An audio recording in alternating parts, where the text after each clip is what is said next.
Parents अपने बच्चों की स्टडी के लिए बहुत मेहनत करते हैं और स्टडी को लेकर बच्चों और पेरेंट्स में मसले तो चलते ही रहते हैं। क्या आपके ख्याल में कोई ऐसा बच्चा भी हो सकता है जो स्टडी की वजह से अपने पेरेंट्स के साथ ऐसा केस कर जाए जो सोचा भी नहीं जा सकता? आज हम बात करेंगे ब्रेंडा पावेल और उसकी बेटी सिडनी के बारे में। ब्रेंडा एकान ओहायो में रहती थी। टीन लाइफ के बाद उसने एकान यूनिवर्सिटी से ग्रेजुएशन की और ओहायो के चिल्ड्रन हॉस्पिटल में जॉब करने लगी। अगले 28 साल तक वो वहीं पर चाइल्ड स्पेशलिस्ट रही। उसके 2 बच्चे थे जिनके नाम सिडनी और एंड्रू थे। सिडनी 19 साल की थी और वो हाई स्कूल से बहुत अच्छे ग्रेड्स के साथ पास हुई थी। इसकी वजह से उसके पेरेंट्स बहुत खुश थे। अब उसे किसी अच्छे कॉलेज में एडमिशन लेना था, इसलिए पूरी फैमिली ने मिलकर माउंट यूनियन यूनिवर्सिटी को सिलेक्ट किया।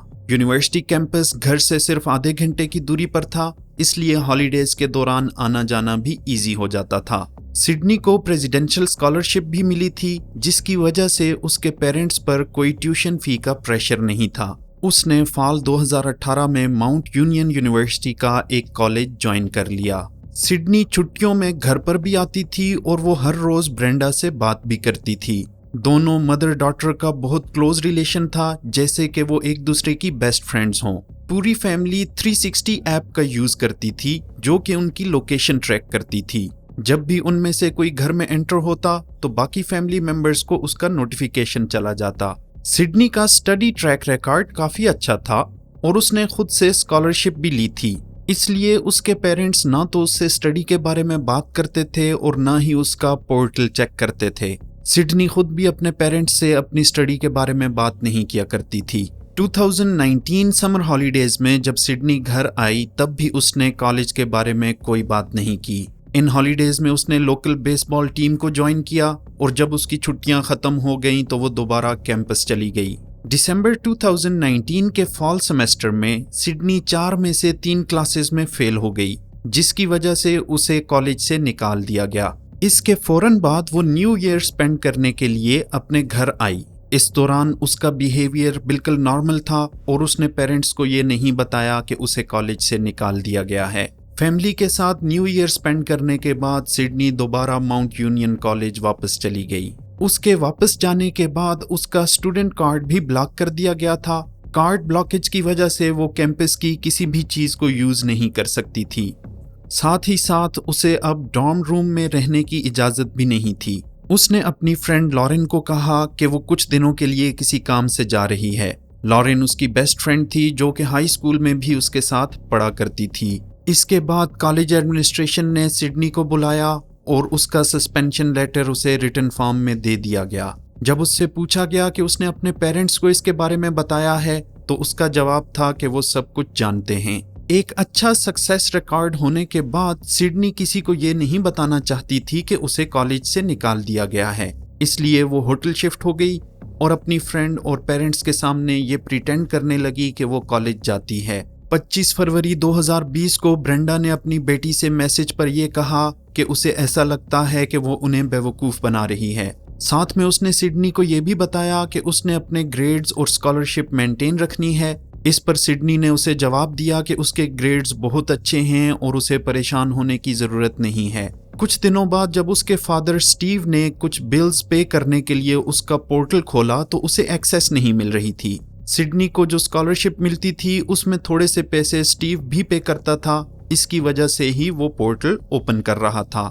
कई बार ट्राई करने के बाद भी उसे एक्सेस नहीं मिली तो उसने अपनी बेटी से कॉल करके इस बारे में कहा। सिडनी ने उसे बताया कि शायद कैंपस की वेबसाइट में कुछ खराबी आ गई होगी, वो कैंपस जाके चेक करती है। स्टीव को सिडनी पर कोई भी शक ना हुआ क्योंकि वो एक अच्छी स्टूडेंट थी और उसे अपनी बेटी पर बहुत यकीन था।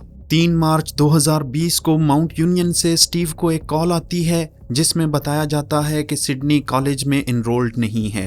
वो ये बात सुनकर काफी शॉक्ड था और उसने पूछा कि इस बात को कितना टाइम हो चुका है।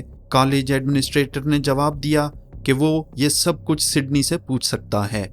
स्टीव ने 360 ऐप चेक की तो उसे पता चला कि सिडनी घर पर आई हुई है। वो काफी ज्यादा शॉक्ड था कि उसकी बेटी उसे कितने टाइम से झूठ बोल रही थी।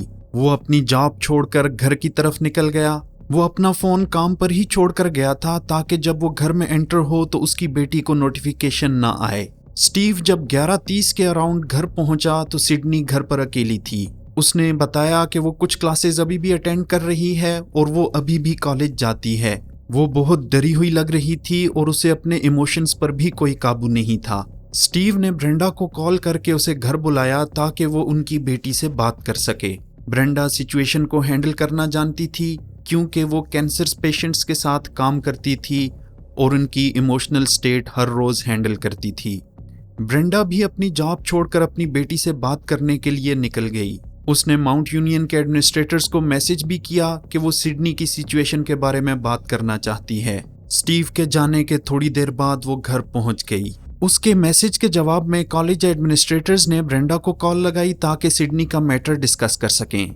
ब्रेंडा ने कॉल पिक की और इसी दौरान बहुत जोर से और बहुत बड़ी आवाज आई, जैसे कि कोई बहुत भारी चीज किसी को मारी गई हो। साथ ही साथ चीखों की भी आवाजें आ रही थीं। वो बार बार फोन पर पूछ रहे थे कि वहां क्या हो रहा है, लेकिन उन्हें कोई भी जवाब नहीं मिल रहा था।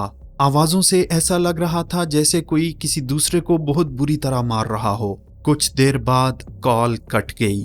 इसी दौरान स्टीव ने 12:41 पे ब्रेंडा को मैसेज किया कि सिडनी के साथ उसने क्या डिस्कस किया है, लेकिन उसे कोई जवाब नहीं मिला। कॉलेज की तरफ से जब दोबारा कॉल की गई तो किसी ने पिक नहीं की। तीसरी बार जब कॉल पिक कर ली गई तो उन्होंने पूछा कि क्या ब्रेंडा बात कर रही है, तो जवाब आया, हाँ मैं ब्रेंडा हूँ। कॉलेज स्टाफ को ये बात क्लियर थी कि ये ब्रेंडा की आवाज नहीं है। उन्होंने 911 पे कॉल करके सारी सिचुएशन बताई। 12:51 पर स्टीव को डिटेक्टिव की कॉल आई और कॉल सुनने के बाद वो अपनी जॉब से घर की तरफ निकल गया। जल्द ही पुलिस ब्रेंडा के घर पहुंच गई और सिडनी को घर के बाहर जमीन पर लेटा हुआ देखा। वो काफी ज्यादा डरी हुई थी और उसने पुलिस को बताया कि कोई विंडो तोड़ के अंदर आया और उसकी माम को मार दिया। पुलिस ने इन्वेस्टिगेशन शुरू कर दी और पूरे घर को सर्च किया। वहां उन्हें एक टूटी हुई विंडो मिली जिस पर खून लगा हुआ था। ऐसा लग रहा था कि विंडो को अंदर वाली साइड से तोड़ा गया है। खून के निशान ये बता रहे थे कि विंडो ब्रेंडा को मारने के बाद तोड़ी गई है। बेडरूम में ब्रेंडा की बॉडी के पास आयरन पैन और नाइफ पड़ा हुआ था, जो कि वहां किचन से ही लिया गया था। जब बॉडी को ऑब्जर्व किया गया तो पता चला कि उसे कई बार सर में आयरन पैन मारा गया है और उसकी बॉडी पर जो इंजरी थी वो भी उसी तेज नाइफ की थी। रिपोर्ट से पता चला कि ब्रेंडा को 23 टाइम्स नाइफ से अटैक किया गया था। सबसे हैरान करने वाली बात यह थी कि घर पर सिर्फ सिडनी थी। इस बात पर यकीन नहीं किया जा सकता था कि सिडनी ही अपनी मां को इतने बुरे तरीके से मार सकती है। बॉडी के पास मिले फिंगरप्रिंट से यह बात पता चल गई कि ब्रेंडा को मारने कोई और नहीं आया था, बल्कि उसकी प्यारी बेटी, जिसको वो अपना बेस्ट फ्रेंड मानती थी, उसी ने अपनी इतनी केयरिंग मां की जान ले ली। ट्रायल के दौरान सिडनी के वकील का कहना था कि सिडनी इस वक्त साइकोटिक ब्रेक का शिकार थी, मीनिंग कि उसका कनेक्शन रियलिटी के साथ नहीं था और उसे ये नहीं पता था कि वो क्या कर रही है। उसने ये भी कहा कि ब्रेंडा को मारने के बाद उसे कुछ भी याद नहीं था। एडिशनली कॉलेज से निकाले जाने के बाद सिडनी को स्किज़ोफ्रेनिया भी हो गया था।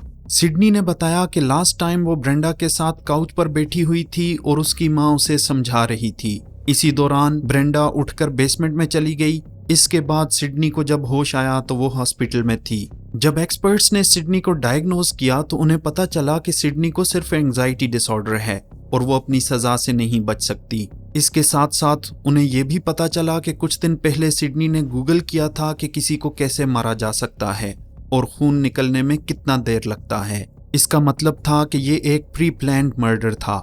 28 सितंबर 2023 को सिडनी को 15 साल की सजा सुनाई गई।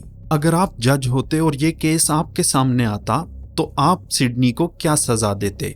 कमेंट्स में बताइएगा। अगर ये वीडियोस आपको अच्छी लगती हैं तो चैनल को लाइक और सब्सक्राइब कीजिएगा, इससे चैनल को बहुत हेल्प मिलती है। आपसे नेक्स्ट वीडियो में मिलते हैं। Take care and see you next time.